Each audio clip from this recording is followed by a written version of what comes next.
So how can we use this understanding of the controlling force? How can we use the understanding that pain is a greater motivator than even pleasure?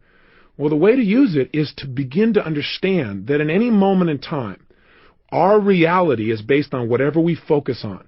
That is, at any moment in time, whatever you focus on is what's most real to you. For example, if you're looking at that piece of chocolate and you think about eating the chocolate and you just let your mind flow based on its old associations, it might say, yumbo, it's time to eat. You might immediately get that pleasure feeling. And as long as you focus on the pleasure you're going to get, and that is your primary focus, and that's what's most real to you, then you're going to be drawn towards the chocolate. But haven't you also had times where you didn't eat the chocolate? Or you didn't eat something that normally you're kind of addicted to? Haven't there been times when you stopped yourself? How have you done that? The answer is you changed your focus, and you focused on the pain you probably would experience or the pleasure you would get by not eating the chocolate. So what you did is, instead of just thinking intellectually, well, yeah, not eating the chocolate will make me thinner, you literally focused on, hey, I'm going to be going to this particular ball and I want to look like $1 million. I want to feel strong. If I eat that chocolate, I'm going to feel lousy. I'm going to feel bloated. I'm going to feel heavy. So you began to focus on all the pain plus all the pleasure you'd get by not eating it. And your behavior changed. Isn't that true? If you've ever stuck to a diet, for example, isn't it true that the way you stuck to it is one day you finally got to the point where you'd had it? You said, look, you looked in the mirror one day, or somebody said something to you, or you noticed that you were just feeling sloppy and tired, and you went through what I call threshold. Threshold is when you experience so much pain you said, I've had it. That's it. No more. And then you begin to find a way to change it. Well, I believe that you can do this with anything at any moment in time, and I know you can. All you got to do is control your mental focus.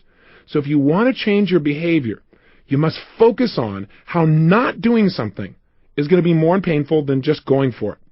In other words, link not taking action as being more painful than just doing it. Just the way we talked about with procrastination, do it to yourself up front. Don't wait till life puts you in a pressure situation where you feel like you have to do something. Does that make sense? So how can we use this in other areas of our life? Do the same thing. You want to connect with somebody, you want to make sure you communicate with them, then think about, if I don't do this, I know I feel busy, I know I feel overloaded, but if I don't call them here on their birthday or on Easter, how's it going to make them feel? How am I going to feel? You know, that would be painful. If I just made the call and I connect with them and they feel appreciated, how's that going to make me feel? Pleasurable. Use pain and pleasure instead of having pain and pleasure use you. That's the secret to success. You do that and you're in control of your life. You don't do that and life controls you. And unfortunately for most people, life controls them. So let's change it. And in the next tape, we're going to talk about specifically how to change what we associate pain and pleasure to. But step number one is just getting clear that this is the controlling force of your life.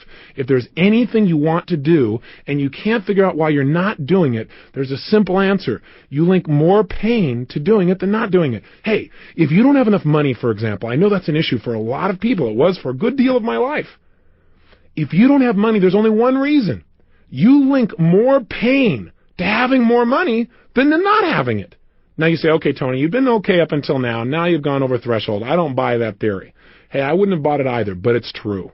I've got to tell you something. You're an intelligent person. You have the ability to produce results. You had enough personal power to make a phone call, put your money on the line, and now you're following through and listening to it. You're in that top 0.1%, literally. I mean, you aren't just somebody who's just hanging out. You're willing to do something about it.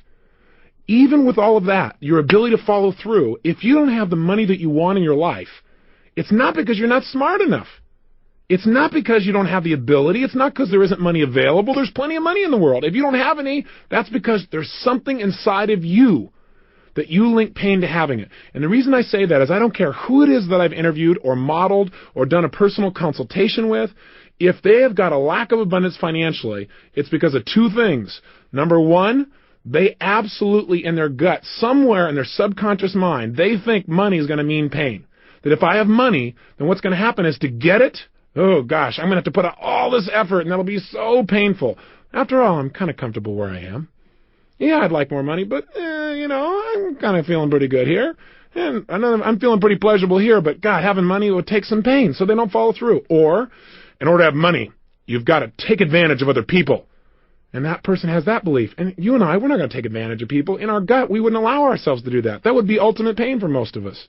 So we're not going to do that. Now, I know there's some people that don't link pain to taking advantage of people, but most people, I think, do in their heart. So you don't want to do that, so that's painful. Or they've got linked up, well, if you make money, then people are going to judge you. All of a sudden, you're going to be ostracized. Or maybe somewhere in your mind you believe, oh gosh, if I make that much money and I make it to the top financially, I'll be all alone. I'll be lonely at the top. Hey, that's a bunch of garbage. It is not lonely at the top. It's true the bottom is more crowded, but there's plenty of room at the top.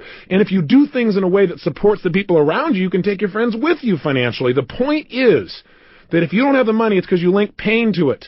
There's more pain.